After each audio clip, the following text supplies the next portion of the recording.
जय विघ्नहर्ता जय हनुमान ज्ञान गुण सागर जय हनुमान ज्ञान गुण सागर पढ़ेंगे। उनका अकीदा ये होता है कि बस किसी तरीके से हमारा विघ्न हर हो जाए, परेशानी दूर हो जाए, लेकिन पुण्य नहीं मिलता, लेकिन कुरान के पढ़ने पर पुण्य मिलता है। अगर हाफिज कुरान बन जाए, तिरमिजी की एक रिवायत है, हाफिज कुरान अगर बन जाए, अल्लाह के नबी अलैहिस्सलाम फरमाते हैं हाफिज कुरान से कहा जाएगा जैसे तुम दुनिया में कुरान पढ़ते थे, ऐसे हश्र के मैदान में जाओ, तुम कुरान पढ़ते जाओ और जन्नत के दरवाजे पर बुलंदी जन्नत पर चढ़ते जाओ। ये फजीलत है। इसीलिए अपने बच्चों को कुरान की तालीम दीजिए, अपने बच्चों को मदरसों में भेजिए, मदरसों को आबाद कीजिए। आपका कोई आपका वफादार नहीं, कोई आपका मुहाफिज नहीं है। आज जो डुगडुगी बजा रहे हैं लोग कि हम तुम्हारे साथ हैं, हम तुम्हारे लिए आए हैं आवाज बुलंद करने, ये टोटल पैसों का खेल है।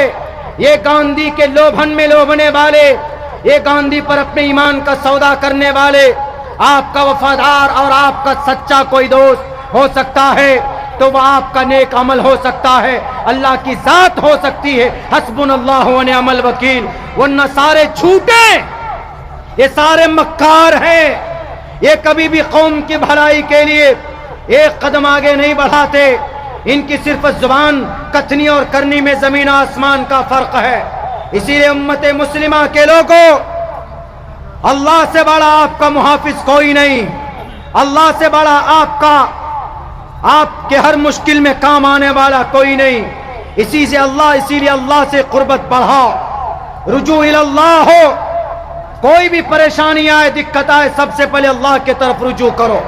अल्लाह के नबी अलैहिस्सलाम कोई दिक्कत परेशानी आती थी तो फौरन 2 रकात नमाज वजू करके रकात नमाज पढ़ते थे और अल्लाह तबारक व तआला से अपने फैसले के लिए गुजारिश करते।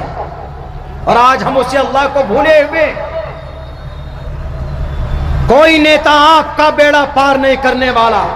ये जितने भी लोग बोल रहे हैं ना, ये सब के सब ढोंगी हैं, ढोंगी। जैसे ही आपके पास से जाएंगे कामयाब होकर, इनके आपसे ऐसा गायब होंगे, ऐसे आपके माशरे से कि जैसे आपको ये कभी पहचानते नहीं। इसीलिए आप अपना कीमती वक्त हमारे नौजवानों को, आजकल हमारे नौजवान इतने बिगड़ गए।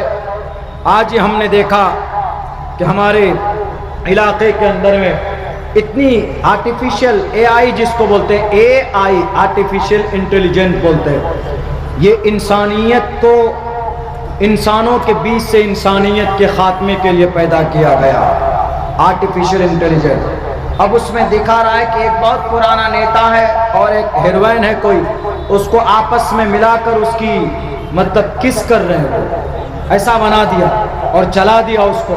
कौन है चलाने वाला, बनाने वाला? आपकी, हमसे और आपसे नफरतें हो सकती हैं, लाख इख्तलाफात हो सकते हैं, लेकिन किसी की भावनाओं को ठेस पहुंचाना, किसी को तकलीफ देना, क्या ईज़ाउल मुस्लिम नहीं है? ईज़ाउल मुस्लिम हरामुन हरामुन। किसी मुसलमान को तकलीफ देना हराम है। अल मुस्लिम मन सलिम अल मुस्लिमून मिन लिसानिही व यदी। सच्चा मुसलमान वो है जिसके हाथ से, पैर से किसी दूसरे को तकलीफ नहीं पहुंचनी चाहिए। लेकिन आज मुसलमान है, हमारा नौजवानों के पास मोबाइल आया, AI के जरिए से, चैट GPT के जरिए से, पता नहीं फोटो के अंदर एडिट करते हैं, किसी को भी बदनाम कर देते।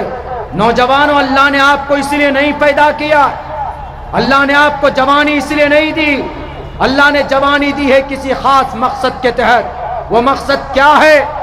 अल्लाह को राजी करना। वो मकसद क्या है? शरीयत का पैगाम पहुंचाना। क्या तबलीग, कलिमे की तबलीग का काम चालू है? पूरे भारत के अंदर कोई नहीं कह सकता। इस मिशन में हम लोग कभी लगते ही नहीं।